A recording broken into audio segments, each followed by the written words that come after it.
वाले हैं। देखिए किस तरह के क्वेश्चन पूछता है। अभी जो अगस्त 2023 में पेपर हुआ है उसी का हमने क्वेश्चन लिया है कि जिससे कि आपको समझ में आए किस तरह सवाल पूछता है। अब देखो एक सवाल पूछा गया है, यदि ग्रीनविच यामोत्तर समय दोपहर के 12 बजे है तो 45 डिग्री पूर्वी देशांतर पर क्या समय होगा।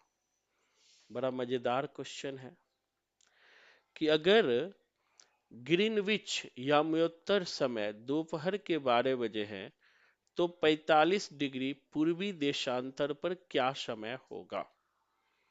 तो ज्योग्राफी शायद आपको याद होगा, हमने पढ़ाया हुआ है।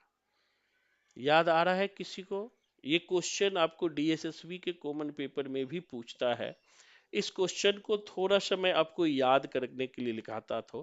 जब हम ज्योग्राफी पढ़ा रहे थे तो आप सबको मैंने बताया था कि जो हमारी पृथ्वी है वो 360 डिग्री है। एक जो सर्कल होता है वो 360 डिग्री का होता है। ठीक है, तो 360 डिग्री बराबर क्या होता है? 24 आवर। किसी को याद आ रहा है? याद आ रहा है सारिका मैम? याद आ रहा है रिंकी जी? जी सर। ये पढ़े हैं हम लोग कि 360 डिग्री बराबर 24 आवर। तो भैया एक आवर बराबर कितना होगा? 360 अपॉन 24। इसको काटोगे तो मतलब 15 डिग्री। मतलब कि हमारी पृथ्वी जो है 1 घंटे में 15 डिग्री घूम जाती है। अब कहता है ग्रीनविच में अगर 12 बजा है तो 45 डिग्री पूर्वी देशांतर में समय क्या होगा। अब बताइए आप ही क्या समय होगा। तो 3 घंटा क्या हो जाएगा? आगे होगा कि पीछे होगा? बताइए। अब देखो यहां पर ग्रीनविच लाइन ये है। ग्रीनविच लाइन क्या है? ये है ना जी।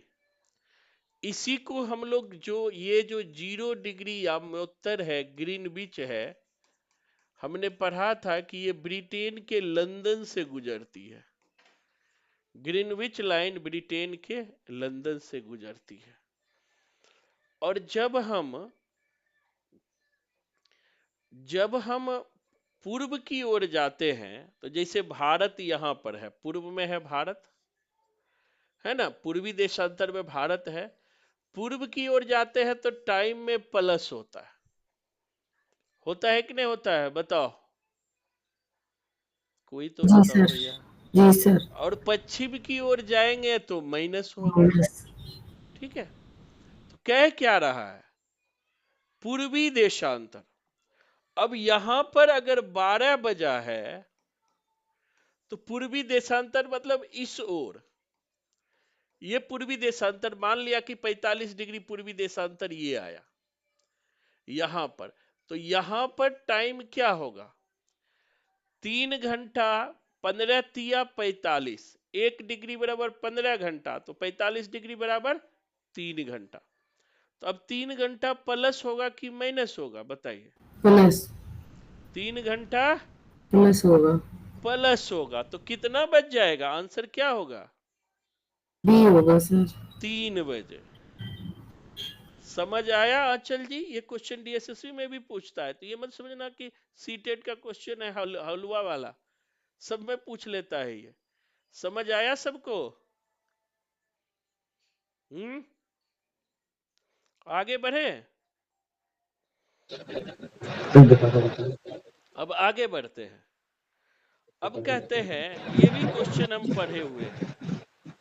कहता है तटीय क्षेत्रों में समुद्री गुफाएं बनती है। समुद्री गुफाओं के निर्माण के लिए उपयुक्त कारण क्या है? आपने देखा होगा कि जो जो सर वो पीछे वाला क्वेश्चन एक बार मुझे दोबारा समझा दीजिए, मैं ना बहुत शोर में थी इसलिए माइक ओपन नहीं कर पाई थी, सॉरी सर। हाँ बहुत बढ़िया। ऊपर जो क्वेश्चन था, कहता है कि ग्रीनविच पर अगर 12 बजा है तो 45 डिग्री पूर्वी देशांतर पर कितना बजेगा।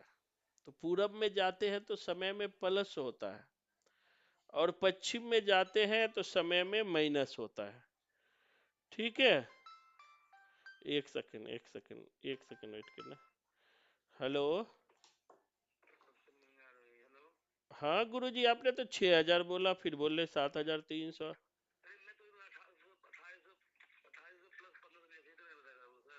है नहीं, तो आपने तो 6,000 बोला था, 4,000 अभी दे दो, मैं तो कोई ध्यान ही नहीं दिया। तो नहीं तो ऐसा कीजिए कि फिर ना बॉडी ही अभी लगा दीजिए, बोले अभी बॉडी ही लगा दीजिए, क्योंकि ना अभी थोड़ा सा जो है मामला है। ठीक है ठीक है। हेलो,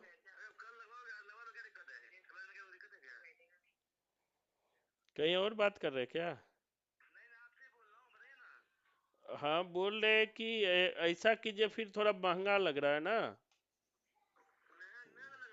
है नहीं, वो बात ठीक है, मेन है। नहीं नहीं, अब हो गया।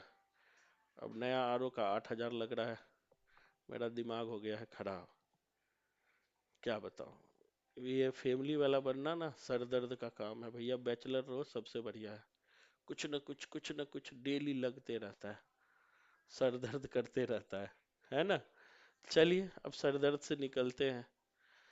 तो यही सर दर्द है कि तटीय क्षेत्रों में समुद्री गुफाएं बनती है। समझ गए थे ऊपर वाले? नीचे क्वेश्चन देखिए कि तटीय क्षेत्रों में समुद्री गुफाएं बनते हैं, समुद्री गुफाओं के निर्माण के लिए क्या कारण है? बताओ आंसर क्या होगा। ये सब बहुत इजी क्वेश्चन है, क्या होगा आंसर? तटीय क्षेत्रों में जो समुद्री गुफाएं बनते हैं, इसका क्या कारण है? सैलों का गिरना। हम्म अरे सिंपल है, तरंग, किसी समुद्री तरंग का अपर्दन और नीचेपन, ऊपर नीचे होना, यही होता है ना। तोड़ता तभी तो सेलों को तोड़ता है, तभी तो जो सैल गिर जाते हैं सर, तब भी तो गुफा बन जाती है। हाँ, गुफा कैसे बनेगी सेल? जब तरंग आएगा तभी तो बनेगी।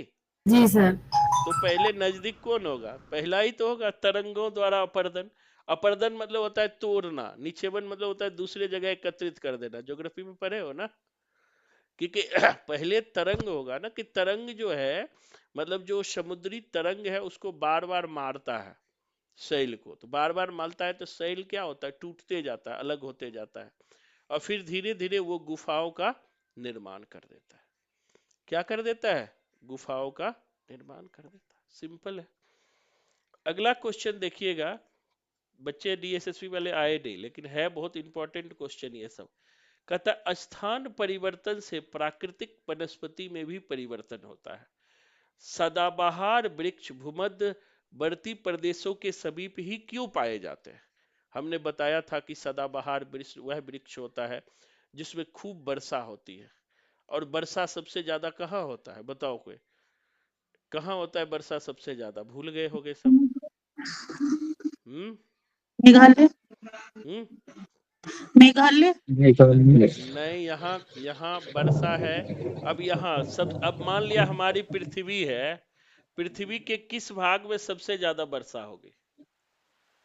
इक्वेटर पर होगी, या इक्वेटर के ऊपर होगी, या इक्वेटर के नीचे होगी?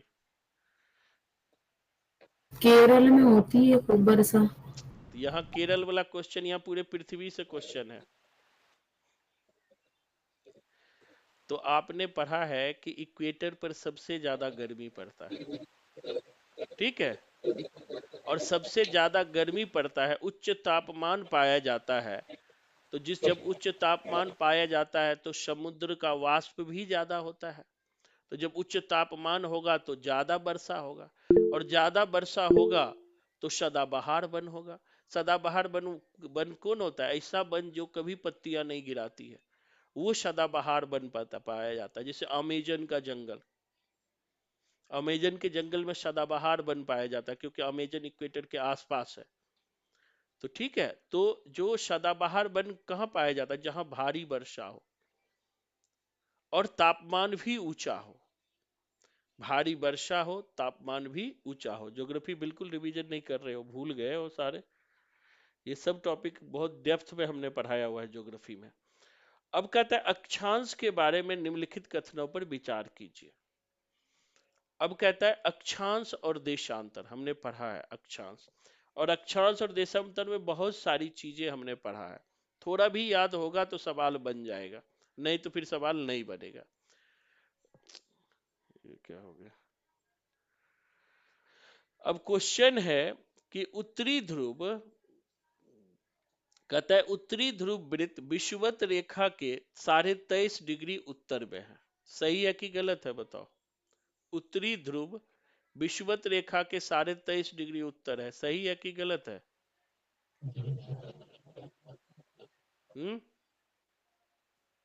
भूल गए हो, बिल्कुल जीरो हो गए हो ज्योग्राफी में, बिल्कुल पढ़ते ही नहीं हो। देखो ये पृथ्वी है, हमने बताया हुआ है, ये है इक्वेटर जिसे भूमध्य रेखा कहते हैं। 23.5 डिग्री ऊपर को कर्क रेखा कहते हैं, कर्क रेखा, ठीक है। 23.5 डिग्री नीचे को मकर रेखा कहते हैं। क्या कहते हैं? मकर रेखा कहते हैं। ऊपर को जो है, ऊपर वाला जो एरिया है ना, इसे जो है नॉर्थ पोल, इसे नॉर्थ पोल कहते हैं और इसे साउथ पोल कहते हैं। इसे उत्तरी ध्रुव कहते हैं और इसे दक्षिणी ध्रुव कहते हैं। समझ आया? अब क्वेश्चन कह रहा है कि उत्तरी ध्रुवीय वृत्त विषुवत रेखा इक्वेटर है, इसी को विषुवत रेखा कहते हैं, से 23.5 डिग्री ऊपर है। गलत है ये। विषुवत वृत्त 23.5 डिग्री उत्तर नहीं है, 66.5 से भी ऊपर है। अब कहता है मकर रेखा दक्षिणी गोलार्ध से होकर गुजरती है। बिल्कुल गुजरती है। ऊपर वाले को उत्तरी गोलार्ध कहते हैं, नीचे वाले को दक्षिणी गोलार्ध कहते हैं। तो मकर रेखा दक्षिणी गोलार्ध से गुजरती है, दूसरा सही होगा। दक्षिणी ध्रुवीय वृत्त विषुवत रेखा के 23.5 डिग्री दक्षिण में है, यह भी गलत है।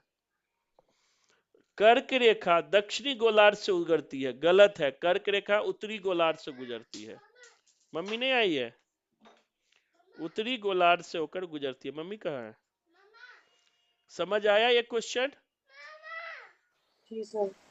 बिल्कुल आप लोग रिवीजन नहीं किए हो ज्योग्राफी, बाप रे बाप, मुझे तो नहीं पता था कि इतना भूल गए हो। अब सर एक देखो, बार मेरी समझ में नहीं आया सर, एक बार दोबारा से बता दो सर। हाँ बिल्कुल, आपने ज्योग्राफी बिल्कुल अभी पढ़ा ही नहीं है।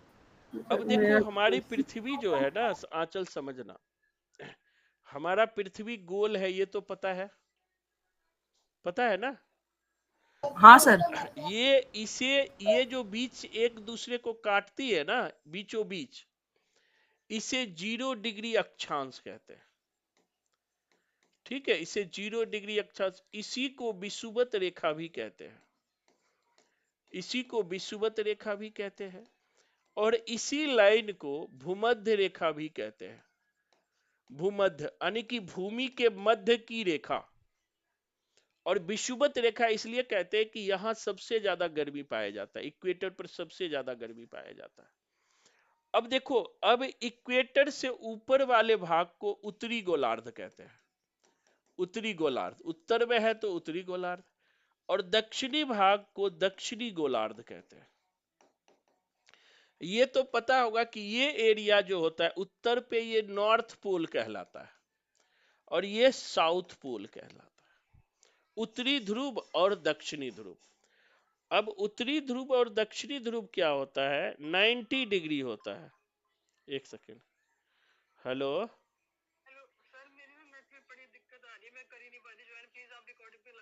रिकॉर्डिंग हो रहा है, ठीक, कोई नहीं कोई नहीं, कोई बात नहीं, कोई, ठीक है। तो यहां पर देखिए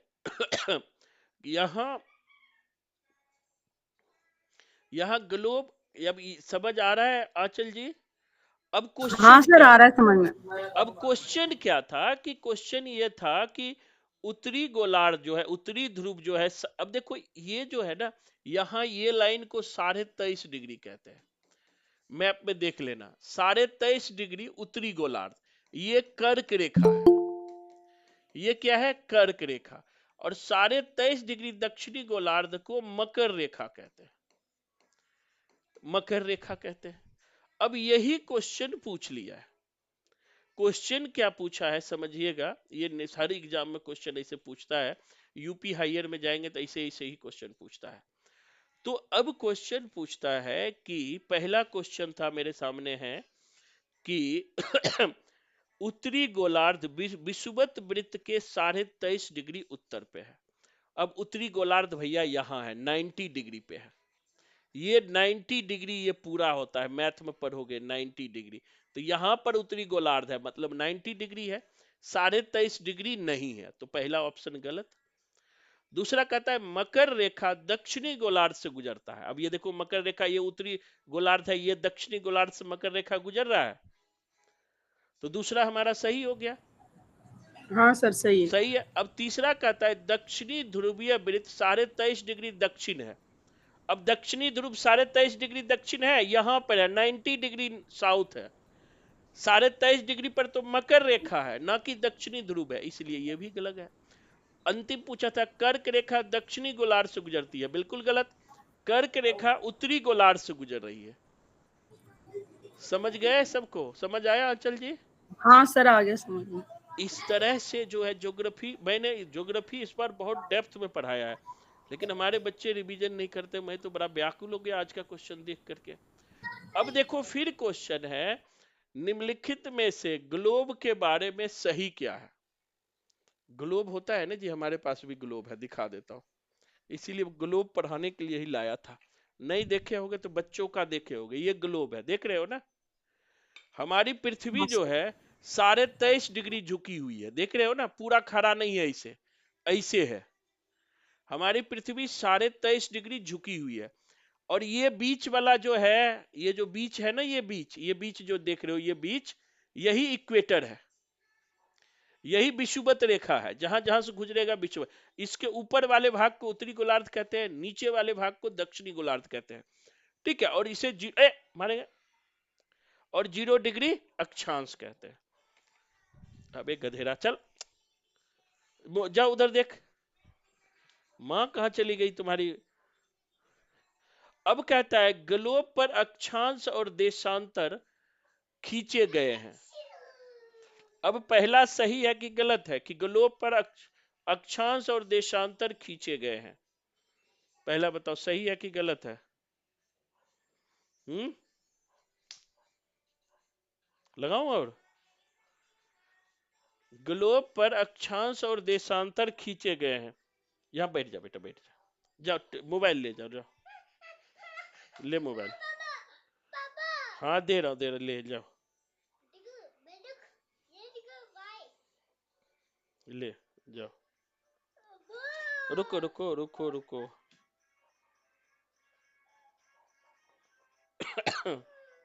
ले बेटा। सही है सर। सही है, जी पहला सर। सही हो। ग्लोब पर जो अक्षांश और देशांतर दोनों है। अब देखो ग्लोब पर है ना अक्षांश, जी ये सर। रेखा अक्षांश है, और ये बीच से जो ऊपर से नीचे गुजर रहा है वो देशांतर है, ऊपर से नीचे, ये जो जी ऊपर से नीचे गुजर रहा है ये देशांतर है, सही है। दूसरा कहता है यह अपने अक्ष पर झुकी हुई है, झुकी हुई है कि नहीं है बताओ? है सर। हाँ जी सर। तो दूसरा भी सही होगा। जी सर। यह पृथ्वी का वास्तविक प्रतिरूप है। नहीं सर गलत है। नहीं गलत है। हैं? गलत है सर। सर वास्तविक नहीं है सर। और अंतिम कहता है नहीं, ये पृथ्वी का वास्तविक प्रतिरूप इसे माना जाता है, बिल्कुल सही होगा, इसे एक प्रतिरूप ही तो मानते हैं, 23.5 डिग्री प्रतिरूप है ये। और कहता है अंतिम, यह अंडाकार आकृति में है। अंडाकार है जी? है? बता। गोलाकार है, अंडाकार नहीं है, गोलाकार आकृति में, ठीक है। क्या है? गोलाकार आकृति में, अंडाकार नहीं है, कहीं कहीं दे देता है, याद रखना, गोलाकार आकृति में, आकृति इसका गोलाकार है, अंडा थोड़ा इसे चिपटा हुआ होता है, तो इसलिए जो है आंसर क्या हो जाएगा? ABC। तीन ही आंसर लेके चलना है हमें, ए बी सी। समझ गए भैया? ये सब क्वेश्चन हर एग्जाम में पूछता है, तो ये मत सोचना कि सर जी सीटेट का करा रहा है तो हमें कोई मतलब नहीं, बच्चे इसीलिए सब भाग गए। अब देखो, कहता है समताप मंडल की परिस्थितियां हवाई जहाज उड़ने के लिए आदर्श होती है, क्यों? हमने बताया था, शोभ मंडल, सप्ताप मंडल, आयन मंडल, बहिर्मंडल, पढ़े हो ना? भूल गए? नहीं पढ़ा है सर। हाँ, तो अब आंसर क्या होगा बताइए आप में से, समताप मंडल की। हैं? सी होगा सर। हैं? Very good. बादल एवं मौसम संबंधी घटनाओं से रहित होता है समताप मंडल, पढ़े हो ना? बादल, इसीलिए वहाँ पे से वो इतना ध्यान रखना, जनरल हाँ, आए। इतना ध्यान रखना कि मौसम संबंधी जितनी भी घटनाएं होती है वो सब क्षोभ मंडल में होती है। इसीलिए क्षोभ मंडल हवाई जहाज के लिए आदर्श नहीं है, क्यों? अब क्षोभ मंडल में चिड़ैया चुनमुन सब उड़ते हैं, तो टकरा सकता है हवाई जहाज, इसीलिए वो समताप मंडल में उड़ता है, क्योंकि वहां पर बादल और मौसम संबंधी कोई घटना नहीं होती है, तो वो आराम से उड़ते रहते हैं। अब अगला क्वेश्चन देखिएगा,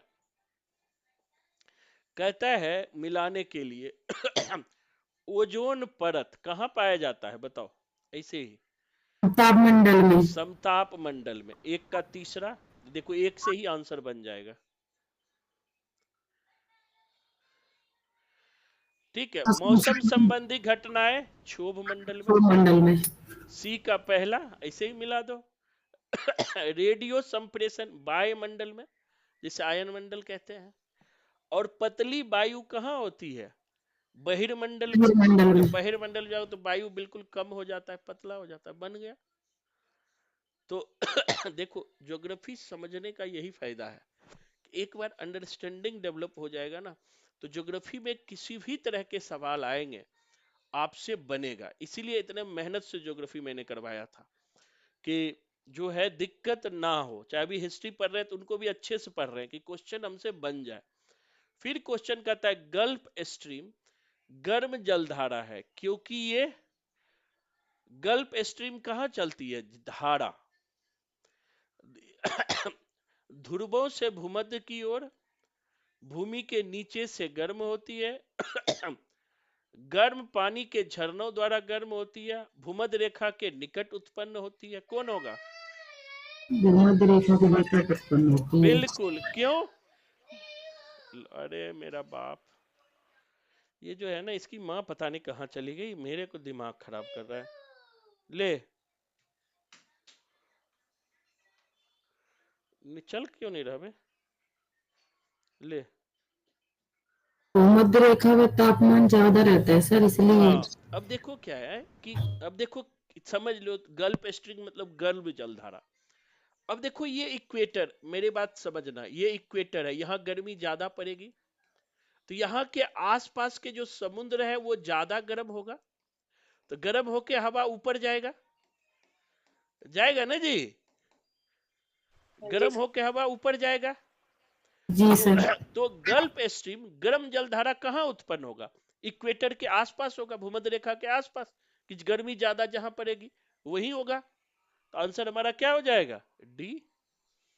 समझ आ रहा है सबको कि नहीं समझ आ रहा है बताओ? जी आ रहे हैं। आ रहे हैं सर। नहीं समझ आए तो पूछ लेना, समझना जरूरी है, या जो पहली बार पढ़ रहे हैं वो भी पूछ लीजिएगा। इसीलिए अब देखो यहाँ पर हम लोग पढ़े, खेती पढ़े ही है। एक होता है कृषि का प्रकार और क्षेत्र।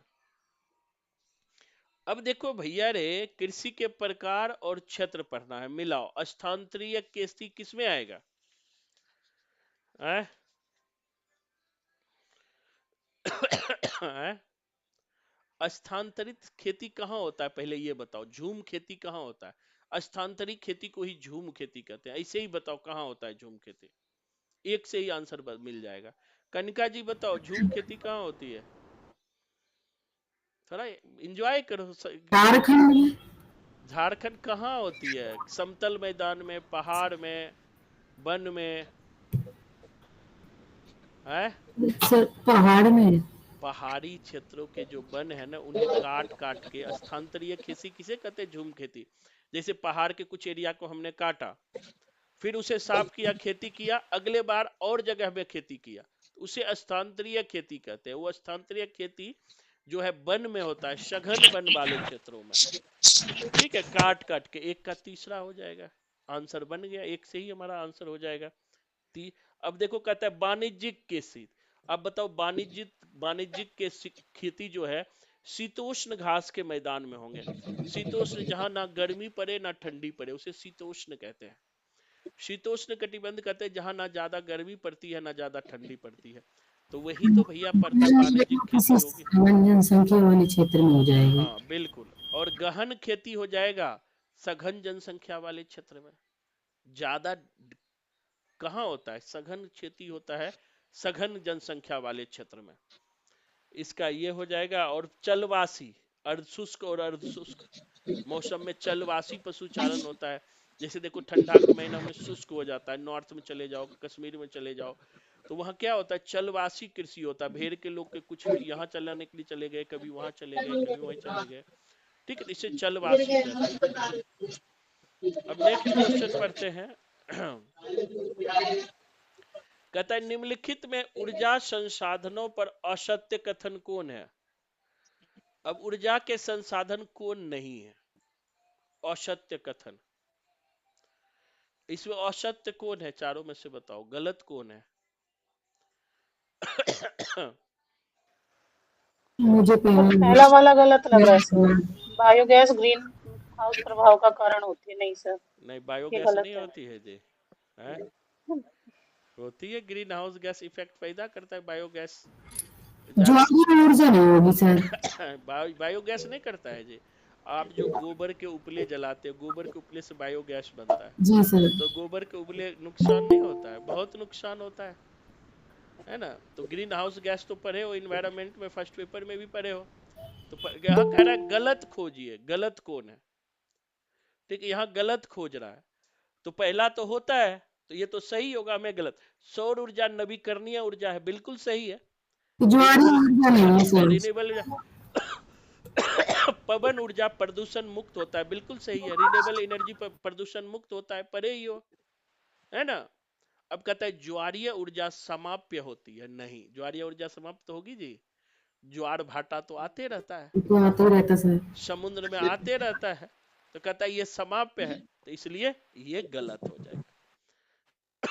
और पूनम मैम कहाँ रहती हैं आप, पढ़ने में मन नहीं लगता है ना। सर नहीं, बाहर चली गई थी मैं। बाहर चलेगी तो बाहर से तो हम भी आते हैं भैया, 10 बजे 11 बजे क्लास जाते हैं, 5 बजे थके हुए आते हैं, आधे घंटा रेस्ट भी नहीं करते हैं, जान खाता है बेटा, फिर पढ़ाना शुरू कर देते हैं। जीवन में आगे बढ़ना है तो बेटा मेहनत करना पड़ेगा, है ना। हमारे गुरुजी कहते थे बड़ी ज्वलन है इस ज्वाला में, जलना कोई खेल नहीं। ये जो है ना, ये जलना ही तो है, कोई खेल नहीं है। नेक्स्ट क्वेश्चन 62 का देखिएगा। कहता है निम्न में से यातायात का कौन सा साधन अधिक दूरी में भारी एवं बड़े आकार वाले सामानों को ढोने के लिए सस्ता होता है। सर बी रेल मार्ग। जलमार्ग। बहुत बढ़िया, दिमाग लगाओ, कॉमन सेंस। जलमार्ग बिल्कुल है। बिल्कुल, जल मार्ग सस्ता होता है। रेल पर भी जाओगे तो महंगा होगा। जल में क्या होता है, बड़े बड़े टैंकर भर के, साउथ की मूवी में नहीं देखे हो, भर भर के जल मार्ग से एक जगह से दूसरे जगह ले जाते हैं। अधिक दूरी में भारी एवं बड़े आकार वाले भारी।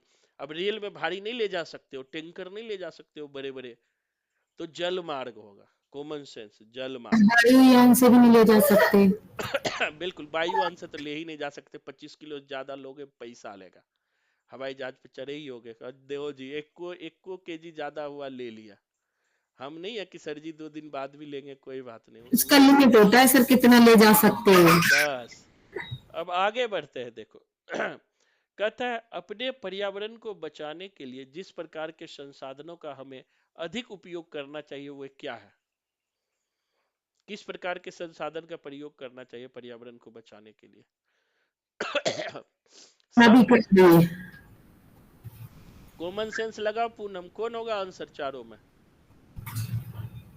मुझे तो नदी करड़ी लग रहा सर। हाँ, और बताओ कोई, कनिका जी, कविता जी बताओ। नवीकरणीय लग रहा है मेरे को। लगता क्या है, नवीकरणीय ही होगा। पढ़े नहीं हो सस्टेनेबल डेवलपमेंट, जिसमें एजेंडा 23 आया, नवीकरणीय ऊर्जा की बात की गई, रिन्यूएबल एनर्जी, क्यों? पढ़े हैं सर तभी तो लग रहा है। हाँ, तो आप ही बना रहे, और कोई पान खा के बैठी हुई बुर्का पहन के, कोई बोलती ही नहीं है ना। बोलना सबको है, कहता हूँ बोला करो, अब बोलते ही नहीं हो, इसलिए सीख नहीं पाते हो। अब भैया जानते हो जीके में 2 4 एक्स्ट्रा बना के आ जाओगे ना डीएसएसबी में, नौकरी आप पक्की है। यूहो 2 4 गो नहीं बनाता है लोग, क्योंकि हिंदी वाले के जीके बिल्कुल गोबर होता है, बुरा मत मानना। हमारे ही बच्चे का जीके थोड़ा मजबूत भी होता है, इसलिए कि हर जगह मैं जीके ठूसते रहता हूँ। फर्स्ट पेपर में भी ठूस देता हूँ, डीएसएसबी में भी ठूस देता हूँ, हिंदी में भी ठूस देता हूँ, पढ़ाते पढ़ाते जीके पढ़ा देता हूँ।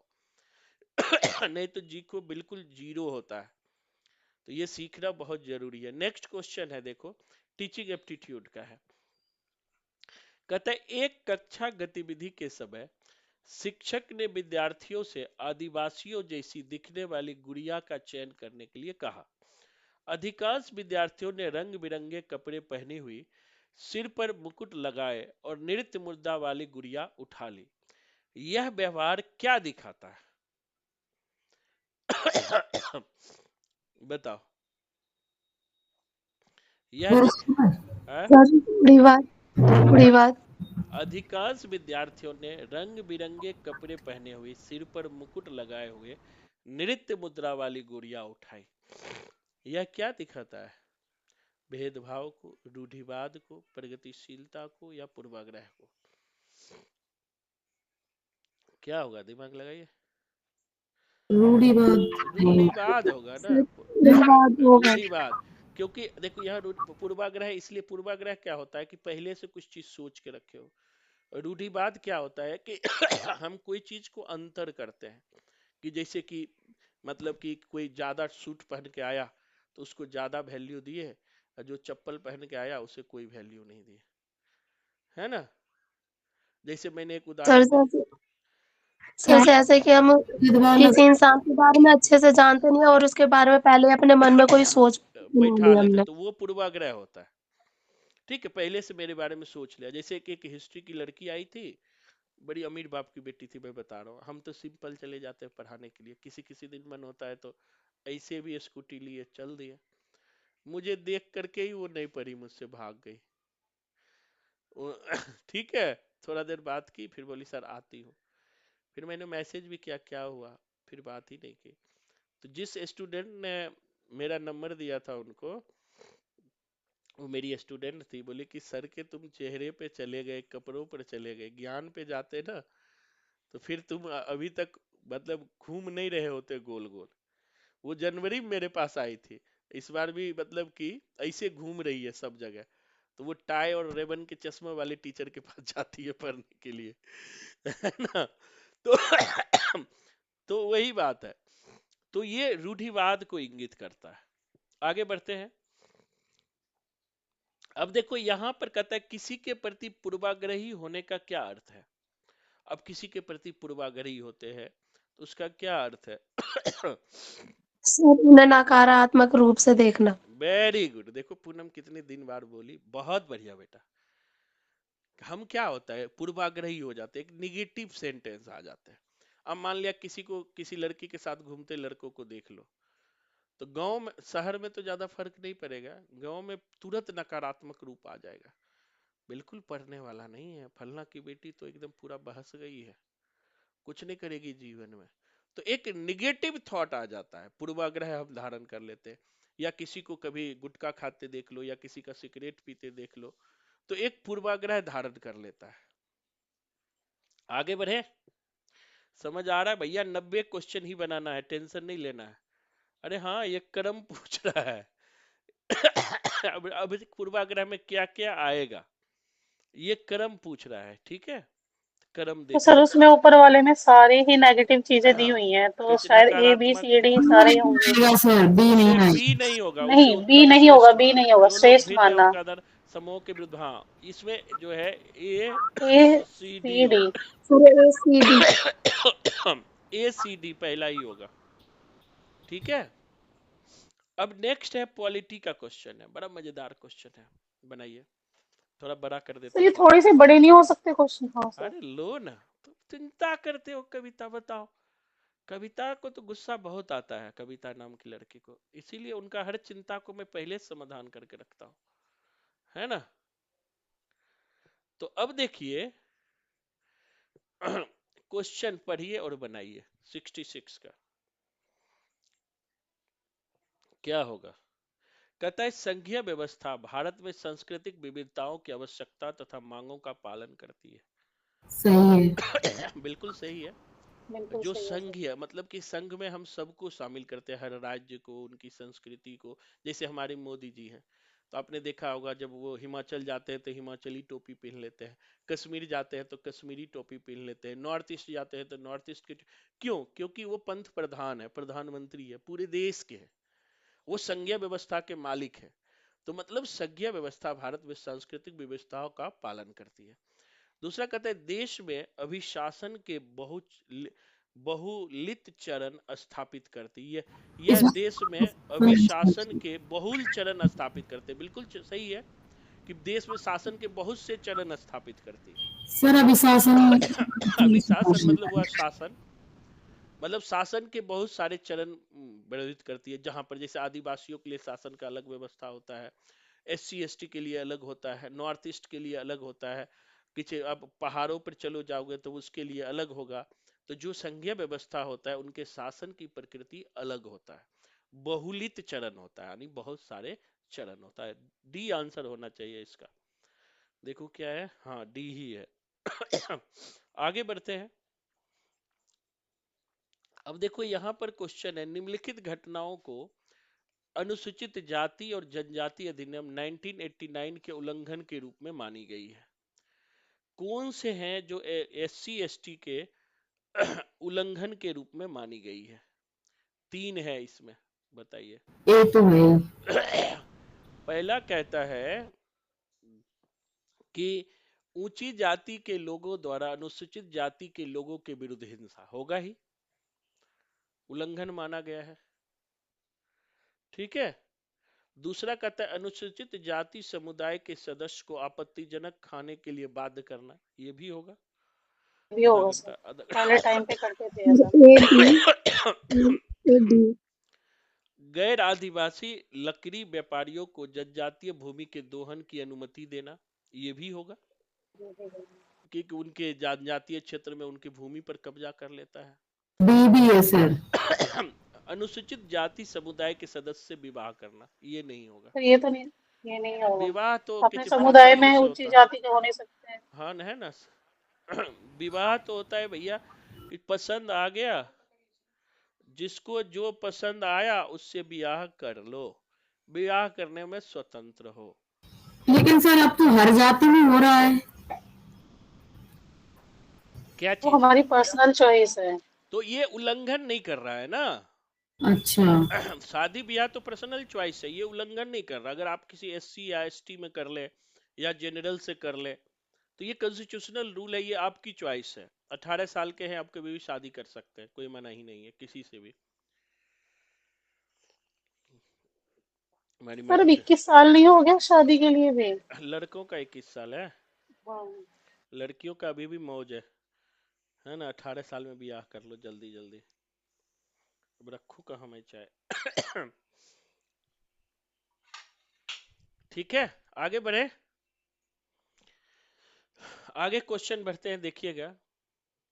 अब फिर क्वेश्चन है कि मध्याह्न भोजन योजना, कोई बताओ कब आया था मध्याह्न भोजन योजना? पढ़ाए हैं हमने, बताओ। 2004 में। मध्याह्न भोजन योजना ये 4 में तो शायद नहीं आया नहीं था, लागू हुआ था। 95 में आया था मध्याह्न भोजन योजना, 1 से 5 तक के बच्चे। लेकिन लागू नहीं हुआ था सर। 4 की लेकिन तरफ बाद प्रयोग के तौर पे वहीं से शुरू हुआ है, बाद में कई चरणों में उसको आगे बढ़ाया गया है। तो कहता तो है कि शायद 2001 में आया था ना क्या चीज? नहीं नहीं, मिड डे 95 मील। से ही चालू हुआ था, फिर बाद में जाकर के जो है ना उसे 8वीं कक्षा तक के लिए कर दिया गया, लेकिन शुरू 95 में ही हुआ पर था। सर मिड डे मील 95 में तो नहीं मिलता था, मतलब सरकारी स्कूलों में। ये 4 में 2000 मिला, 4 के बाद। चालू हो गया था, मोबाइल है, गूगल करो नहीं तो। मिलता था सर, हम लोग तो उसी टाइम के क्योंकि हैं। सर हम भी सरकारी स्कूल में पढ़ते थे तो साबुत दाल चावल मिलता था, मिड डे मील नहीं गूगल मिलता करो, था। गूगल करो, गूगल करो। देखो मिड डे मील योजना कब आई, देखो देखो, कंफ्यूजन नहीं रखना है।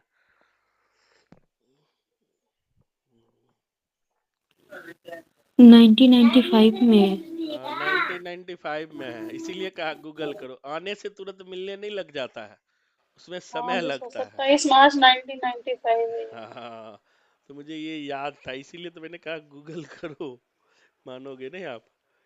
95 में ही आया था, आप लोग को नहीं मिला, मुझे भी नहीं मिला, उस समय मैं भी स्कूल में ही था। इसलिए नहीं मिला कि उस समय अभी गांव लेवल तक पहुंचा नहीं था, कोई भी योजना को गांव तक जाने में 2 4 5 7 साल लग जाता है। अब तो डिजिटल दुनिया आ गई है, इसलिए जल्दी पहुंच जाता है, नहीं तो लंबा वक्त लगता तमिलनाडु में है। नेता के कामराज ने किया था। हाँ, अब देखो यहाँ पर कहता है कि विद्यार्थियों में जातिगत पूर्वाग्रह कम करने में सहायता की है तथा सामाजिक न्याय को बढ़ावा दिया है। मिड डे मील योजना ने एक जातिगत पूर्वाग्रह को कम किया है, क्योंकि सब बच्चे भिन्न भिन्न जाति के आते हैं, सब एक साथ खाते हैं, तो ये तो वाकई जातिगत पूर्वाग्रह को कम किया है। साथ ही सामाजिक न्याय को भी बढ़ावा दिया है, ये भी पता है, सामाजिक न्याय को बढ़ा। अब कहता है सही विकल्प चुनिए। अब सही विकल्प क्या होगा? पहला, सभी जातियों के बच्चे साथ साथ खाते हैं, बिल्कुल सही है। अलग अलग दिया जाता है जी, सब थाली लेके जाता है, साथ साथ खाता है, बिल्कुल सही है। दूसरा है, कई स्थानों में दलित महिलाओं को खाना पकाने के लिए रखा गया, बिल्कुल सही है, निम्न वर्ग की महिलाएं रहती है। तीसरा है, स्कूलों में गरीब बच्चों का प्रवेश लेना कई गुना बढ़ गया, ये भी सही है, खाने के चक्कर में ही गरीब बच्चे चले जाते हैं। चौथा, स्कूल छोड़ने के दरों में भी कमी आई है, ये भी सही है कि अब जो है बच्चे स्कूल नहीं छोड़ते क्योंकि उसे भोजन मिल रहा है। समझ आ रहा है सबको? जी सर। Yes sir. देवता लोग समझ आ रहा है? देवता नहीं है यहाँ, एक भी देवता नहीं है, सारी देवियां ही है। हाँ, हम सारी देवियां, ये अच्छा, एक देवता भी है, एक देवता है, सारी देवियां है। आगे बढ़ते हैं। अब देखो यहाँ पर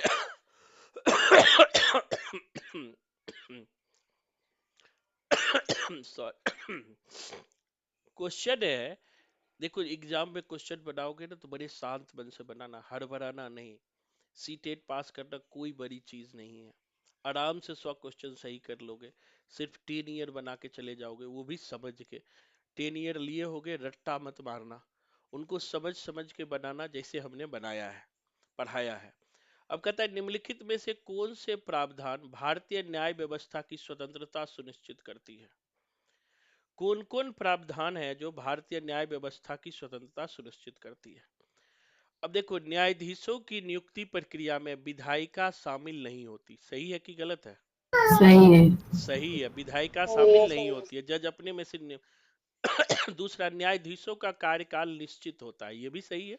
अभी सही है। 65, सुप्रीम कोर्ट का 65 और हाई कोर्ट का 62 साल लिखवाया है। तीसरा, न्यायाधीशों के आचरण की संसद में चर्चा नहीं कर सकती, ये भी सही है, नहीं कर सकते हो आप। नहीं। कि उसके लिए अगर आपको किसी को हटाना है तो पहले आपको जो है बहुत जटिल प्रक्रिया है हाई कोर्ट सुप्रीम कोर्ट के न्यायाधीश को हटाने के, जैसे कि आपको राष्ट्रपति को हटाने की प्रक्रिया है, महाभियोग लगाना पड़ेगा। बिना महाभियोग के आप उस पर मतलब आरोप नहीं लगा सकते हैं। अब चौथा है, सर्वोच्च न्यायालय के मुख्य न्यायाधीश को शपथ राष्ट्रपति दिलाते हैं, सही है कि गलत है जी? हम्म सर ये हम्म तो शायद ही गलत है। हम्म इसमें कंफ्यूजन है सर। हम्म सर सही भी लग रहा है, गलत भी लग रहा है। गूगल कर लो, कंफ्यूजन तुरंत दूर करो, गूगल करो तो आप ही सीखोगे, ऐसे तो मैं बता दूंगा, लेकिन गूगल करोगे तो ज्यादा याद रहेगा। ऐसे ही बोल के पूछो, सर्वोच्च न्यायाधीश को शपथ कौन दिलाता है? मुख्य न्यायाधीश को।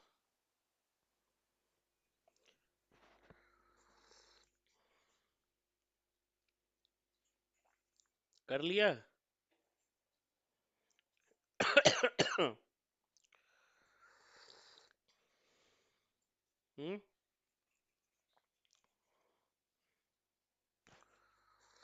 सर जी कर लिया है। ला दें सर, सुप्रीम सही कोर्ट के है। मुख्य न्यायाधीश का सर्वोच्च न्यायालय मुख्य न्यायाधीश भारत के सही है राष्ट्रपति सर। द्वारा नियुक्त किया जाता है।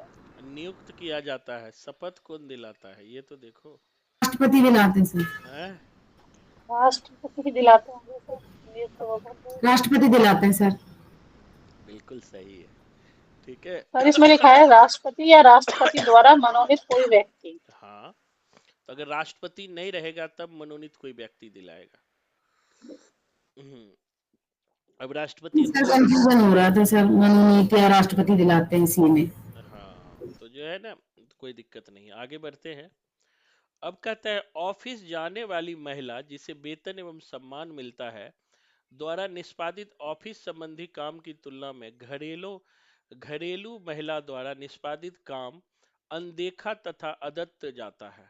इसके पीछे क्या कारण है? हाँ, बहुत बढ़िया। जो महिला ऑफिस जाके काम करती है, जैसे आपका जॉब लग गया, और जो घर में काम करती है, क्वेश्चन है कि ऑफिस जाने वाली महिलाओं को ज्यादा वैल्यू मिलता है, घर में काम करने वाले को नहीं मिलता है। इसका क्या कारण है बताइए? सर घरेलू काम का अवमूल्यन। बिल्कुल, घरेलू काम का मूल्यन। घरेलू काम का लोग वैल्यू ही नहीं देता है। देता है जी? नहीं आप सर। सुबह से शाम तक काम करते हो, पति 6 घंटे काम करके आया, बोला ए चाय दो, सर ए बी नाश्ता सी दो। डी सारे ही होंगे इसके। नहीं, एक ही होगा। एक ऑप्शन इसमें तो डी भी होना चाहिए, घरेलू काम का अवमूल्यन और कार्यालय काम का अतिमूल्यन।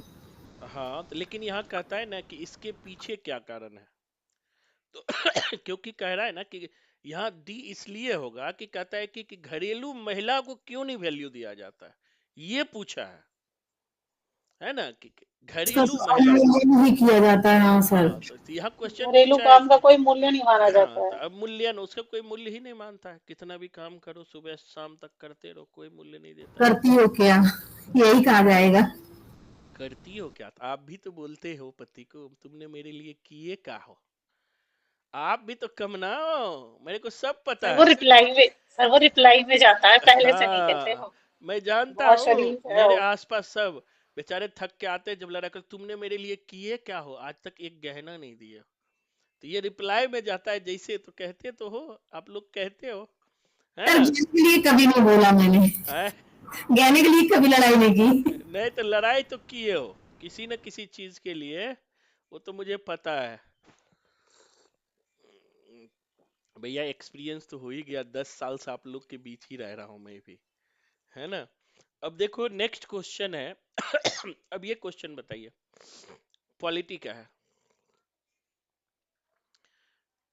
कहता है भारतीय नागरिकों को अनुदत्त किस मौलिक अधिकार की परिधि के अंतर्गत सर्वोच्च न्यायालय ने भोजन के अधिकार, निजता का अधिकार, प्रदूषण मुक्त जल एवं वायु का अधिकार दिया है? बताओ।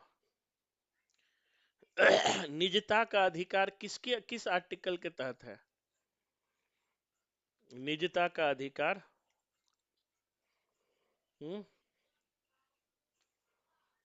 निजता 21। बिल्कुल 21 है, प्राण एवं दैहिक स्वतंत्रता। निजता उसी में है कि आपका पर्सनल निज, जैसे भोजन, सांस लेना, ये निजता के अधिकार में आता है, आर्टिकल 21। इसी 21 ए के तहत जो है 6 से 14 नया जोड़ा है, 6 से 14 वर्ष के बालक को अनिवार्य शिक्षा का राइट, फंडामेंटल राइट है ना?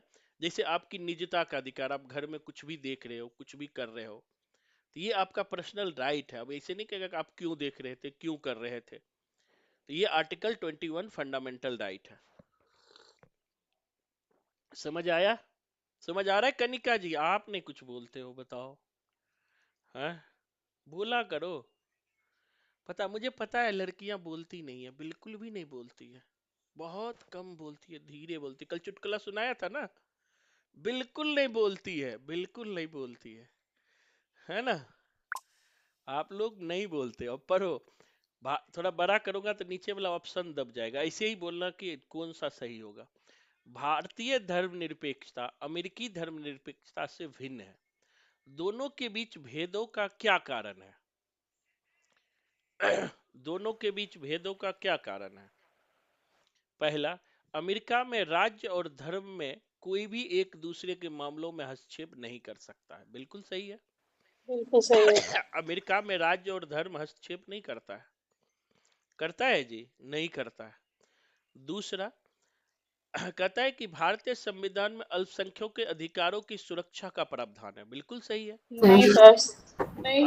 अल्पसंख्यकों के सुरक्षा का प्रावधान है।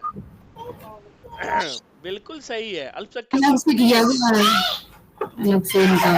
अल्पसंख्यकों का अब अल्पसंख्यक जो भारत में है, चाहे वो मुस्लिम हो, सिख हो, ईसाई हो, जैन हो, ये सब अल्पसंख्यक में आते हैं। इसको एक थप्पड़ मार के दिखाओ, नॉन बेलेबल ऑफेंस होगा। हाँ सर, मैं थोड़ा गलत पढ़ गई थी। बिल्कुल जनरल को 2 हाँ। थप्पड़ मार दो, कुछ नहीं होगा। कुछ जैसे कि एक बात बताओ, लड़कों को आप 4 थप्पड़ मार दो, आपको कभी कुछ नहीं होगा। और लड़का एक थप्पड़ खींच दे तो 6 साल का जेल बिना कहे हो जाएगा। तो वही चीज है, अल्पसंख्यकों को सुरक्षा का प्रावधान दिया गया है। तो 2 सही है, तो अंतिम कर लो, 2 ही है आंसर, तो ए भी होगा। वैसे सी पढ़ लेते हैं। अमेरिका और लेडीज भी अल्पसंख्यक में आती है सर, क्या? लेडीज भी अल्पसंख्यक में आती है। क्यों लेडीज को अल्पसंख्यक? लेडीज तो डाउन है भैया, वो अल्पसंख्यक में आएगी? वो तो बहुसंख्यक के भी बहुसंख्यक है। मैम वो ना किसी किसी राज्य में अल्पसंख्यक है, किसी राज्य में तो बहुत ज्यादा है। हाँ, वो अति अनुपात कम है। जैसे हरियाणा में लिंगानुपात कम है, वही केरला में ज्यादा है। तो भैया लेडीज डाउन होती है, ये मत सोचना कमजोर होती है भारत में। तो एक कर्नाटक के एक पुरुष ने एक आयोग में शिकायत किया था सुप्रीम कोर्ट में, जैसे महिलाओं का उत्पीड़न होने पर महिला आयोग बना है। तो सुप्रीम कोर्ट से पूछा कि जो पुरुष उत्पीड़ित होता तो है कोई ना कोई, चलो 5%, तो पुरुष आयोग भी बनना चाहिए। पुरुष आयोग भी बनना चाहिए कि जहां पुरुष उत्पीड़ित हो तो वो भी अपना दर्द बता सके, है ना। चलिए आगे बढ़ते हैं। नेक्स्ट पॉलिटी का क्वेश्चन देखो कितना स्टैंडर्ड क्वेश्चन पूछता है। 1 2 3 4 करके पूछता है, मतलब एकदम आईएएस लेवल का क्वेश्चन सीटेट में पूछता है। सभी व्यक्ति कानून की दृष्टि में समान है। वाक्य का क्या अर्थ है? अभी आर्टिकल 14 कहता है ना, इक्वलिटी बिफोर लॉ। आर्टिकल 14 पढ़ाया है कि सभी व्यक्ति कानून के समक्ष समान है। तो यह समानता का क्या अर्थ है? 73 बताइए। बताओ नेहा, तुम्हारा पॉलिटी बढ़िया है, तुम कुछ बोलते नहीं हो, कहाँ हो? सर दर्शन अभी दो। आई हूँ घर पे 10 मिनट पहले। ये भी हमें आने में तो आधे घंटे में आ गए, 4 बजे। आप सर कब मैं आए? लाइब्रेरी से बुक लेने चली गई थी। अच्छा, तो ये आंसर बताइए क्या होगा? पॉलिटी पे आपकी अच्छी पकड़ है, बताइए। पहला कहता है सभी नागरिकों को अपने सामाजिक आर्थिक स्तर के अनपेक्ष समान कानून का पालन करना होगा। बिल्कुल सही है। सब BCD है सर। दूसरा है कानून की दृष्टि में किसी भी व्यक्ति के साथ उसके नस्ल, जाति, जेंडर पर भेदभाव नहीं करेगा। ये भी होगा। अब कहता है असमानताएं समाप्त हो गई है। बिल्कुल गलत। समाप्त हो गई है जी? नहीं सर। असमानता तो नहीं समाप्त हो गई, अधिकार तो दे दिया है, लेकिन असमानता समाप्त नहीं हो गया। अब दूसरा कहता है यह समस्त नागरिकों के लिए निष्पक्ष अवसर और गैर गौरवमय जीवन सुनिश्चित करता है। बिल्कुल सही है, सुनिश्चित करता है। जैसे हमने कहा मैं आपको सुनिश्चित कराता हूँ, तो लेकिन समाप्ता तो पहला ही आंसर हो जाएगा। पहला वाला समझ में आया, पहला वाला ऑप्शन, है? पहला ऑप्शन नहीं समझ आया मुझे। कौन सा? पहला वाला ऑप्शन, ए ऑप्शन। कहता है सभी नागरिकों को अपने सामाजिक आर्थिक अक्ष के अनपेक्ष, ठीक है, मतलब इनके अनपेक्ष समान कानून पालन करना होगा। अनपेक्ष मतलब होता है कि सामाजिक आर्थिक स्तर आपका कैसा भी हो, ऊपर नीचे हो, उससे कोई फर्क नहीं पड़ता है, कानून समान पालन करना होगा। जैसे कोई रिक्शा वाला है और कोई किसी ऑडी वाला है, तो जो इक्वलिटी बिफोर लॉ का अर्थ है कि दोनों का, यद्यपि दोनों का सामाजिक और आर्थिक स्तर में बहुत अंतर है, लेकिन कानून समान है दोनों के लिए। अगर गलत काम किया तो उसको भी वही सजा मिलेगी जो रिक्शे वाले को मिलेगी। जी सर, समझ आ समझ गया। आया? अनपेक्ष मतलब होता है कि ऊपर नीचे। नेक्स्ट क्वेश्चन चलिए। देखो ऐसे पढ़ने में भी मुझे मजा आता है। यूट्यूब जो है ना, यूट्यूब पर मेरा ना बोरिंग लगने लगता है, कोई बोलता नहीं है ना, मेरा सर दर्द करने लगता है कि यार क्या कर रहा हूँ। अब ये इकोनॉमिक्स का क्वेश्चन है, बनाइए। 74 नंबर का बनाइए।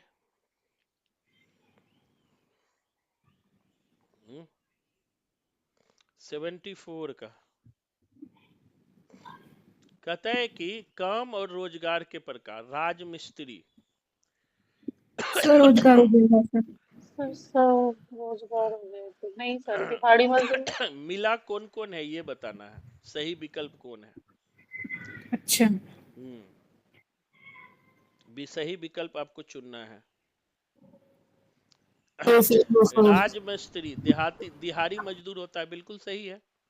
जो आपके यहाँ राजमिस्त्री काम करने के लिए आता है वो तो दिहाड़ी ही तो होता है। सर, घरेलू काम, अनियमित मजदूर, हाँ ये भी होगा, अनियमित मजदूर होता है, साथ घरेलू ही तो सब्जी विक्रेता स्वरोजगार, स्वरोजगार होगा। ये भी सही है।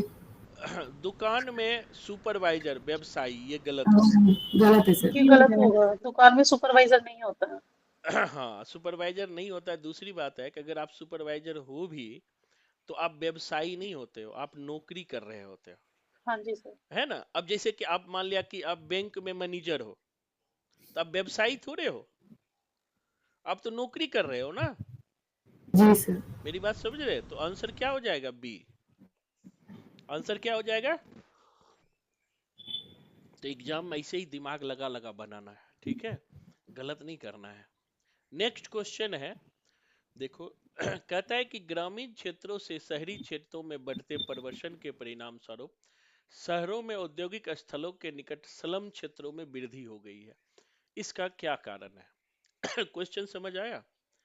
कि ग्रामीण क्षेत्रों से शहरी क्षेत्रों में लोग ज्यादा आ गए हैं ना। आज गांव में लोग दिखाई नहीं पड़ेगा, लेकिन दिल्ली में भर गया है, जिसके कारण अब शहरी क्षेत्रों में बहुत सारे स्लम बस्ती दिखाई पड़ती है। देखते हो ना, आप चले जाओ आजादपुर या आजाद मार्केट, यहाँ बहुत सारे स्लम बस्ती दिखाई पड़ता है, छोटे छोटे जगह में लेके लोग रह रहे हैं। इसका क्या कारण है बताइए। पहला है शहरी क्षेत्रों में सर जीवन। ग्रामीण कामगार बाजार में विघटन, हम्म, कि गांव में जो काम है वो बाजारों में ना घट है रहे हैं, उनका कोई वैल्यू नहीं है, तो इसीलिए लोग गांव छोड़ के शहरों की तरफ जा रहे हैं। बिल्कुल बी सही होगा। दूसरा है घटी हुई कृषि उत्पादकता, ये भी होगा। हाँ जी सर बिल्कुल, सारी कृषि जमीनें बिल्डर्स ने ले ली हैं। और कृषि घट गई, हम लोग को भी देखते हैं, हमारे पास 4-5 एकड़ जमीन है, ज्यादा ही होगा। अब सोचो कि साल भर में 50-60 हजार रुपया मुझे मिलता है, और उसमें 10-15 हजार खर्चा भी हो जाता है, तो साल भर में 20-30 हजार रुपया, 40 हजार बचता है, तो उससे क्या होगा आप ही सोचो। तो किसान की तो यही हाल है, मतलब जो छोटे किसान हैं। तो इसीलिए इसका अब देखो कि बी और सी ज्यादा नजदीक आंसर है, आंसर डी होना चाहिए। वैसे देख लेते हैं पहला, शहरी क्षेत्रों में जीवन के स्तर में अधोगति। नहीं, नहीं होगा कि जीवन के स्तर उसका बढ़ जाता है, कोई जीवन स्तर उसका नहीं बढ़ता है। बढ़ता है जिस सलम में रहता है जो। नहीं जी सर। सर। कहाँ बढ़ता है जीवन, हालत और खराब हो जाता है। मैं तो देखता हूँ जो सलम में यहाँ रहता है, गाँव जाता है तो ज्यादा एकदम स्टाइल में रहता है।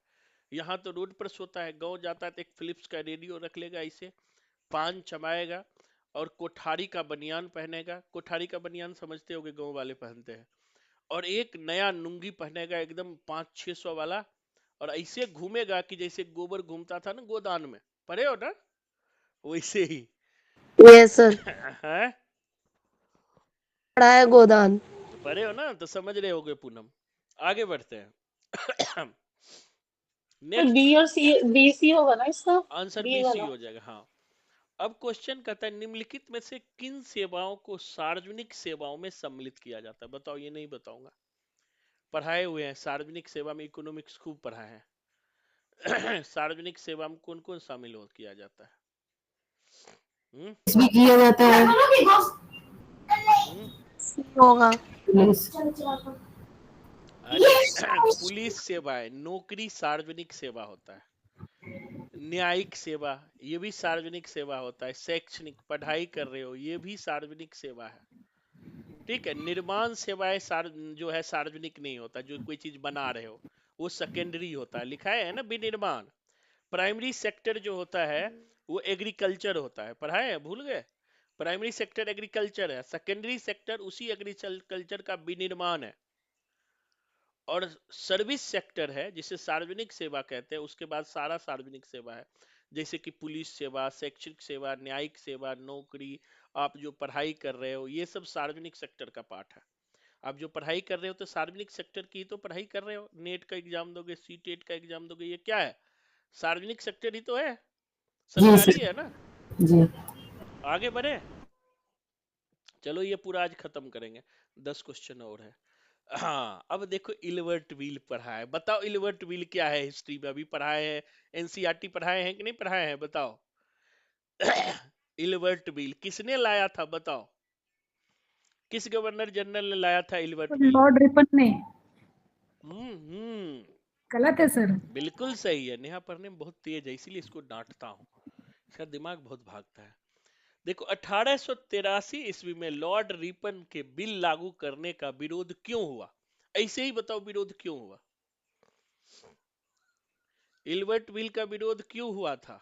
एनसीईआरटी पढ़ाया हूं लाइन बाय लाइन, 8वीं 7वीं 6ठी का। क्यों हुआ था बताओ? अरे इसलिए हुआ था कि इल्बर्ट बिल में यह नियम था कि जो भारतीय जज है वो भी अंग्रेजों के मुकदमे को अब देखेंगे। पहले नियम था कि अंग्रेज का जज ही अंग्रेज कोई गलती करेंगे तो उसको सजा देंगे, लेकिन इल्बर्ट बिल में रिपन ने कहा कि नहीं, भारतीय जज भी अंग्रेजों के मामले को देखेंगे। तो इसीलिए जो है जो अंग्रेज विरोध कर दिया रिपन का कि भाई मेरा मामला काला लोग कैसे देख सकता है, भारतीय लोग, मैं तो बड़ा आदमी हूं, कैसे देख सकता है। जैसे इंडिया में भी अभी भी चलता है, किसी स्कूल में देखोगे कोई दलित प्रिंसिपल होता है और टीचर होता है ब्राह्मण। प्रिंसिपल के सामने तो कुछ नहीं बोलेगा, जैसे ही ऑफिस में बैठेगा ना तो उस प्रिंसिपल को खूब गाली देगा, खूब उल्टा पुल्टा सुनाएगा, अरे वो तो फलना है, अरे वो तो चलना है ना। तो यही बात इल्बर्ट बिल में भी थी कि भारतीयों को कोई कुछ समझता नहीं था। तो अब देखो क्या सही है, भारतीयों ने इसका विरोध किया, गलत, क्योंकि इस बिल में ब्रिटिश सरकार को बिना सबूत के भारतीयों पर मुकदमा चलाने का अधिकार। तो पहला गलत होगा, भारतीयों ने नहीं विरोध किया, अंग्रेजों ने विरोध किया। अंग्रेजों ने इस बिल का विरोध किया क्योंकि अब भारतीय ये वाला भी सही है। ब्रिटिश या यूरोपीय मुकदमा पर चला सकते हैं, बिल्कुल सही है। बिल ने अंग्रेज और भारतीय न्यायाधीशों के बीच समानता स्थापित करने का प्रयास किया, बिल्कुल सही है। सही है, सही। बिल भारतीय लोगों के प्रति नस्लवादी नजरिया रखता था, गलत, समानता का रखता था, तभी तो कहा इल्बर्ट बिल। तो क्या हो जाएगा? BC answer. भैया मेरा क्या हो जाएगा, बहन बताओ क्या हो जाएगा आंसर? BC। BC हो जाएगा, सिंपल है। तो देखो यही पढ़ने का फायदा है, जब हम हिस्ट्री ज्योग्राफी अच्छे से पढ़ लेते हैं ना समझ के, तब लोग क्या होता है कि पहले ही क्वेश्चन बनाने लगते हैं बिना पढ़े। तो क्या समझ आएगा कि पहले हम सब कुछ बढ़िया से पढ़ ले, उसके बाद क्वेश्चन की तरफ चले। अब नेक्स्ट क्वेश्चन देखो, कहता है कि स्वतंत्र भारत के संबंध में निम्न कथनों पर विचार कीजिए। पहला कहता है हमारा संविधान कानून की नजर में सबको बराबर मानता है, लेकिन असल जिंदगी में कुछ भारतीयों औरों के मुकाबले ज्यादा बराबर है। सही है कि गलत है? गलत होगा सर ये। बिल्कुल सही है, बिल्कुल तो सही है स्टेटमेंट। सही तो है, कानून के नजर में तो सब बराबर है, लेकिन असल और जिंदगी असली में जिंदगी में नहीं है। कुछ औरों के मुकाबले ज्यादा बराबर है। मतलब कुछ औरों के मुकाबले कोई बराबर है, कोई छोटा है, कोई बड़ा है, असल जिंदगी में तो यही है। तो सही होगा ना नेहा जी? जी कानून सर। तो सबको नजर में शायद बराबर मानता है, लेकिन असल जिंदगी में ऐसा होता नहीं है। असल जिंदगी में आप जाओ ना, कोई बड़े लोग आ गया तो दरोगा खट से सलामी ठोकेगा। कोई ऑडी वाले को देखे हो गाड़ी रोकते हुए, किसी मामू को, किसी फॉर्चूनर वाले को गाड़ी रोकते हुए देखे हो मामू को? पक्का नहीं रोकेगा, रोकेगा तो उसकी नौकरी गए हो, है ना। और मारुति 800 में बैठ जाओ, इधर उधर देखेगा, सीट बेल्ट नहीं लगा हुआ है, फट से रोक लेगा, है ना। तो भारतीय संविधान में तय किए गए आदर्शों को हम अभी तक साकार नहीं कर पाए हैं। बिल्कुल सही है, हाँ सर। अभी तक हम लोग साकार नहीं कर पाए हैं जो दिया है। अब नेक्स्ट है, नेक्स्ट अभी देखो, अभी असहयोग आंदोलन पढ़े हैं ना, असहयोग आंदोलन से क्वेश्चन है। कहता है खिलाफत आंदोलन, खिलाफत आंदोलन क्यों हुआ था बताओ, कोई भी बताओ, खिलाफत आंदोलन क्यों हुआ था? गांधी ने साथ दिया था, है ना, अली बंधु को साथ दिया था। नेहा बताओ खिलाफत आंदोलन क्यों हुआ था?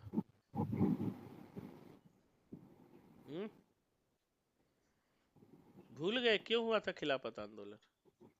जी सर। सर ये उन्होंने किया था, ब्रिटिश विरोधी आंदोलन था सर ये। हाँ तो था ही, क्यों हुआ था? और तो अब क्या हुआ था कि प्रथम विश्व युद्ध में भारत के हिंदू और मुसलमान दोनों ने अंग्रेजों का साथ दिया था।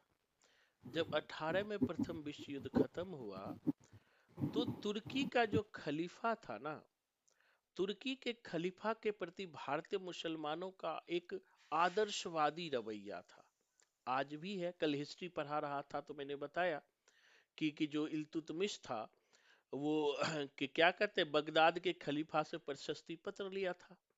खलीफा को वो आदर्श की नजर से देखता था, जैसे खलीफा वैसे ही है जैसे हिंदुओं के लिए हनुमान जी है।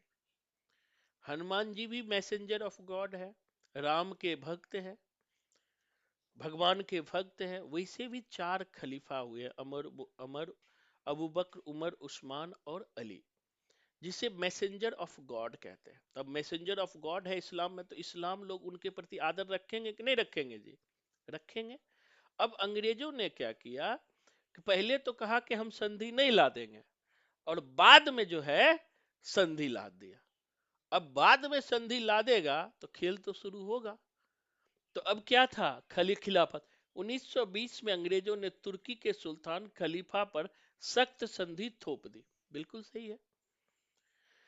अब दूसरा देखो, भारतीय मुसलमान चाहते थे कि पुराने ओटोमन साम्राज्य स्थित पवित्र मुस्लिम स्थानों पर खलीफाओं का नियंत्रण नहीं होना चाहिए। सही है कि गलत है? बताओ। सही है। गलत है, होना चाहिए। ओटोमन साम्राज्य पवित्र मुस्लिम स्थानों पर खलीफा का नियंत्रण होना चाहिए, लेकिन अंग्रेजों ने उनका नियंत्रण हटा दिया था। ठीक है, नियंत्रण होना चाहिए, यहां दे दिया नहीं होना चाहिए, इसलिए ये गलत हो गया। पहला सही, दूसरा गलत।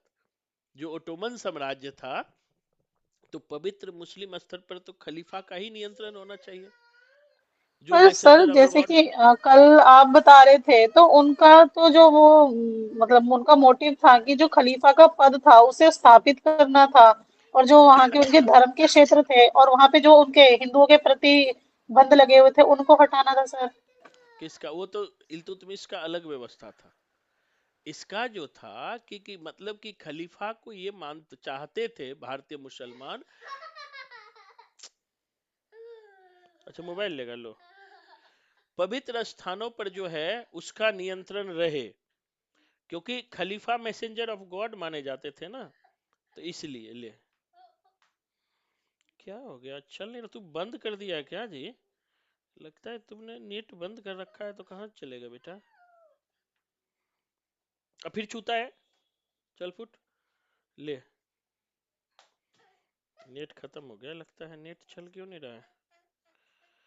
जा मम्मी को दो, मम्मी चला देगी। जा जा मम्मी के लेके जाओ। ठीक है, तो पहला सही होगा, दूसरा गलत होगा। Next question. अब कहता है कि जैसे जैसे नील का व्यापार बढ़ा, व्यवसायिक प्रतिनिधि तथा कंपनी के कर्मचारी भी नील में निवेश करने लगे। बिल्कुल सही है, नील का हाँ जी व्यापार सर। जैसे जैसे बढ़ा वो करने लगे। दूसरा कहता है कि इससे होने वाले तो थोड़ा सा लाभ। ना स्क्रीन बड़ा कर दीजिए, दिखता कम है। कहता है कि इससे होने वाले अधिक लाभ से आकर्षित होकर बहुत से लोग स्कॉटलैंड, इंग्लैंड से भारत आए और बगान मालिक बन गए। बिल्कुल सही है, दोनों है। जब नील की खेती से फायदा होने लगा तभी तो तिनकठिया व्यवस्था आई। बहुत सारे लोग इंग्लैंड से आकर भारत में बगान के मालिक बन गए, नील बगान के। ये ऊपर पढ़े हो ना, ये क्या नाम है, फणीश्वर नाथ रेणु की एक क्या थी, जिस मैलांचल। महिला आंचल में, जिसमें रिचर्ड्स जो है नील्हे मालिक था, जो बगान मालिक जो मर गया था, उसकी बीवी जरैया से मर गई थी, तो वो आए थे। तो दोनों सही होगा और व्याख्या भी सही होगा। ये तो हिस्ट्री। अब बुद्ध का है, अब देखो बताओ, निम्नलिखित में से कौन सा कथन बुद्ध के उपदेशों के बारे में सही है? हमारे कष्ट और दुख हमारे पिछले जन्मों का परिणाम है। सही है कि गलत है जी, बताओ। है? नहीं सर, ये गलत मानता था बुद्ध। वो मानते थे कि हमारी इच्छाओं से हमारे दुख पैदा होते हैं। अच्छा अच्छा, पुनर्जन्म विश्वास करता है कि नहीं बुद्ध? करते हैं सर, तीनों ठीक होंगे। पुनर्जन्म में जब विश्वास करते हैं तो सही होगा कि हमारे कष्ट और दुख तो हमारे पिछले जन्मों का परिणाम है, तभी तो पुनर्जन्म को मानते हैं। जैसा किए जी हो सर। पिछले जन्म में, अगर अभी कष्ट भोग रहे हो तो पिछले जन्म में किए हो, कोई दुराचार अड्डा किए हो, है ना। ऐसे मान लिया कि अभी जन्म से बढ़िया काम कर रहे हो, फिर भी जीवन में कष्ट हो रहा है। जैसे मुझे तो कभी याद ही नहीं कि मैंने किसी को दुख दिया है, लेकिन देखो कितना मेहनत करना पड़ रहा है, सुबह से शाम तक बोलते रहता हूँ, फिर भी टेंशन लगा रहता है। तो पिछले जन्मों का कर्म होगा। तो पहला तो सही होगा। दूसरा कहता है हमारे कष्ट और दुख हमारी लालसाओं और इच्छाओं की वजह से है। बिल्कुल सही है। कहता है दुख, दुख का कारण है। दुख का कारण क्या है? लोभ, मोह, इच्छा, लालसा, यही तो दुख का कारण है। समझ रहे हो? ए और बी सही। तीसरा देखते हैं। कहता है एक खुशहाल जीवन के लिए बुद्ध के सभी अनुयायियों को उनके उपदेशों को मानना और पालन करना आवश्यक था। नहीं, कोई जरूरी नहीं था कि खुशहाल जीवन के लिए वो पालन कीजिए ही या उसके उपदेश को मानिए ही। बस थोड़ा बहुत भी चलेंगे तब भी जीवन बन जाएगा। ठीक है। तो ए बी आंसर हो जाएगा इसका। देखो क्या आंसर दिया है इसमें, 81 का। ए बी, ए बी होगा। ठीक है, समझ आ गया। नेक्स्ट क्वेश्चन देखिए। 16वीं 17वीं शताब्दी में यूरोपीय बाजारों में भारतीय कपड़ों की मांग में तेजी आने से भारत के बुनकरों में क्या परिवर्तन आया? जब 16वीं 17वीं में यूरोपीय बाजार में भारतीय कपड़े की मांग बढ़ गई तो बुनकरों में क्या क्या परिवर्तन आया होगा? कॉमन सेंस लगा के बताओ। अधिकतर लोगों ने कताई, बुनाई और रंगाई का धंधा अपना लिया होगा। बिल्कुल सही है। जब मांग ज्यादा होगी तो काम भी ज्यादा हो जाएगा। होगा कि नहीं होगा? बताओ, आप ही बताओ। दूसरा, शिल्पकार के कामकाज में स्वतंत्रता में बढ़ोतरी। नहीं, स्वतंत्रता में बढ़ोतरी नहीं होती है। डिजाइनों में बहुलता और चित्रकारों की कलौता। दो ही आंसर लेना है। एजेंडों से पहले ही पेशगी लेकर काम करने की नई प्रणाली। ठीक है, पहले जो है मुझे एक ही लग तो सर ऑप्शन में है ही नहीं। क्या है? ए सी होगा तो ऑप्शन में ही नहीं है। नहीं, ए डी होना चाहिए। एजेंडों से पहले ही पेशगी लेकर काम करने की नई प्रणाली। कि जब काम बढ़ गया ना तो आप एजेंडों से पेशगी ले लेते हो। जैसे कि आपको बहुत सारे माल चाहिए तो आप बुनकर के पास जाते हो और एडवांस पैसा दे देते हो कि हमें 5,000 जो ये चीज बना के दीजिए। करते हैं ना? तो वो पेशगी की प्रणाली चली थी कि जब ज्यादा मांग बढ़ गया तो बुनकर ज्यादा जुड़ गए। जब बुनकर ज्यादा जुड़ गए तो बहुत सारे लोग उसे पहले ही पेशगी देते थे। आज भी देते हो ना एडवांस, एडवांस देते हैं और काम करवाते हैं। तो आंसर इसका ए डी होगा। नेक्स्ट है, निम्न जातियों की दुर्दशा पर ज्योतिबा फूले की 1873 में चलाई गई किताब समर्पित है। ज्योतिबा फूले की जो है निम्न जातियों पर किताब आई थी, वो किताब क्या था?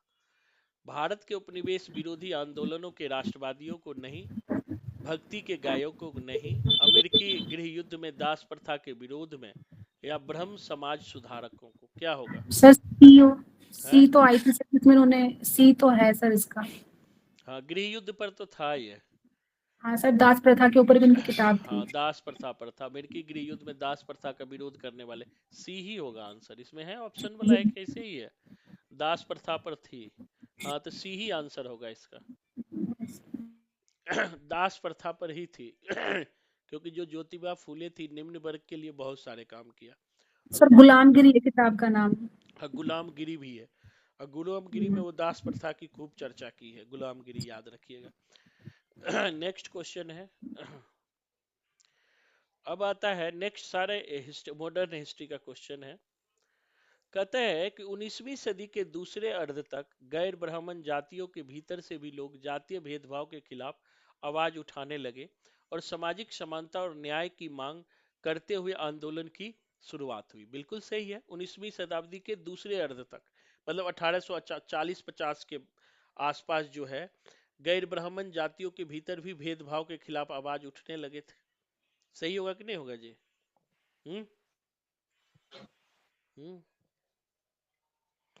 हम्म सही है, बिल्कुल उठने लगे थे भेदभाव मध्य में। दूसरा है, मध्य भारत में सनातनी आंदोलन की शुरुआत घासीदास ने की। बिल्कुल सही है, जिन्होंने चमड़े का काम करने वालों के बीच काम किया एवं संगठित किया और उनकी सामाजिक स्थिति में सुधार किया। बिल्कुल सही है, दोनों सही होगा, ए और बी दोनों सही है, बी ए की सही व्याख्या है, बिल्कुल सही है। नेक्स्ट देखो, कहता है निम्नलिखित में से किसने कुरान की आयतों की पुनर्व्याख्या करके कहा कि महिलाओं को भी शिक्षा का अधिकार मिलना चाहिए? कौन होगा? सर ये होगी डी होगा, रुकैया सखावत हुसैन। है रुकैया सखावत हुसैन होगा। इन्होंने सर महिलाओं की शिक्षा के लिए लाइब्रेरी भी खोली थी, मुस्लिम महिलाओं की शिक्षा के लिए, तो बेगम रुकैया सखावत हुसैन होगा। देखो क्या आंसर दिया है, आंसर बी दिया है, मुमताज अली। मुमताज अली दिया है। एक बार गूगल करना तो देखना तो कौन दिया है, इसको फिर से देखेंगे एक बार, ठीक है? नहीं, रुकैया सही बता रहे हो आप।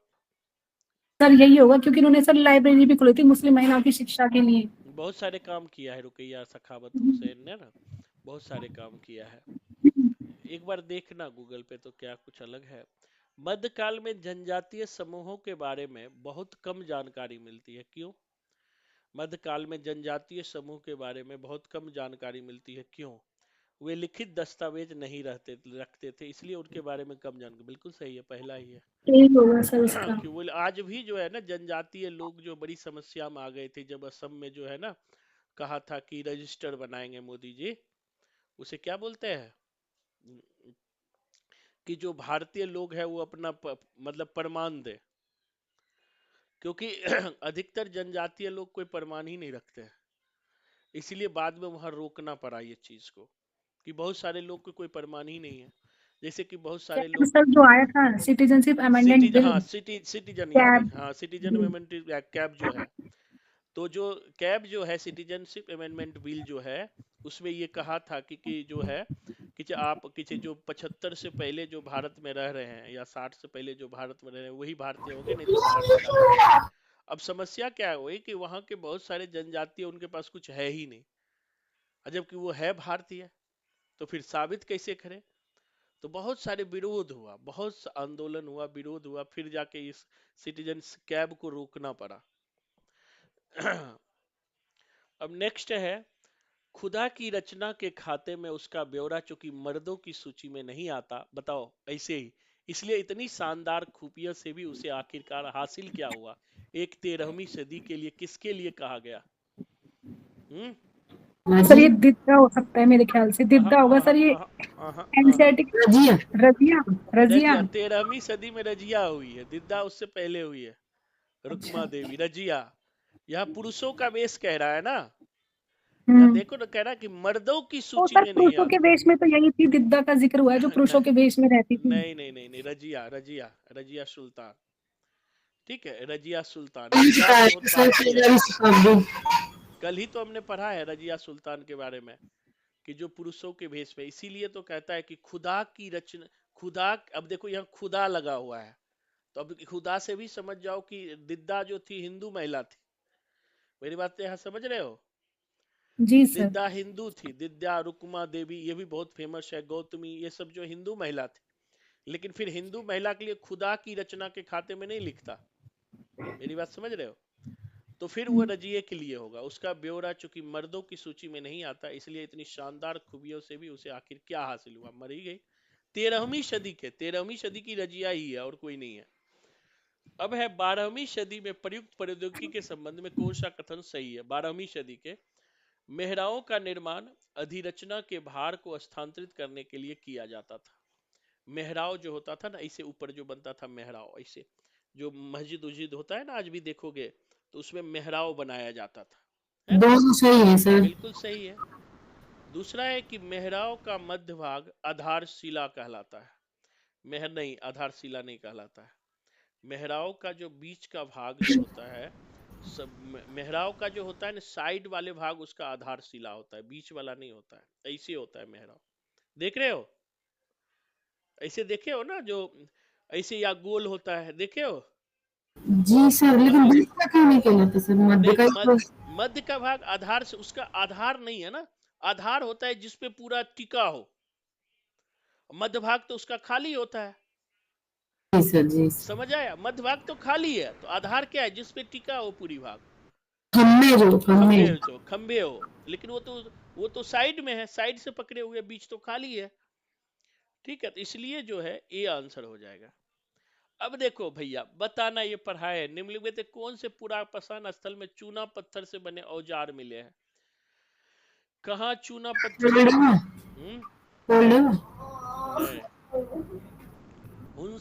हुसंगी कोल्डिवा में तो धान की खेती मिला है। लिख लेना, कोल्डिवा में धान की खेती मिला है। इनाम गांव से जो है वो क्या कहते हैं, बैलगाड़ी मिला है, तांबे की बैलगाड़ी। और ब्रह्मगिरी कर्नाटक से जो रागी कुल्थी का प्रमाण मिला है। और हुसंगी से चूने पत्थर का प्रमाण मिला है। हुसंगी से जो है, यही है ना 89, हाँ, हुसंगी जगह है जिसमें चूने पत्थर का प्रमाण मिला है। अंतिम है हिस्ट्री का, निम्नलिखित में से कौन सा महाजनपद के नियमित रूप से कर वसूलने के संदर्भ में सही नहीं है? जो महाजनपद काल में जो कर वसूला जाता था उसमें कौन सही नहीं है?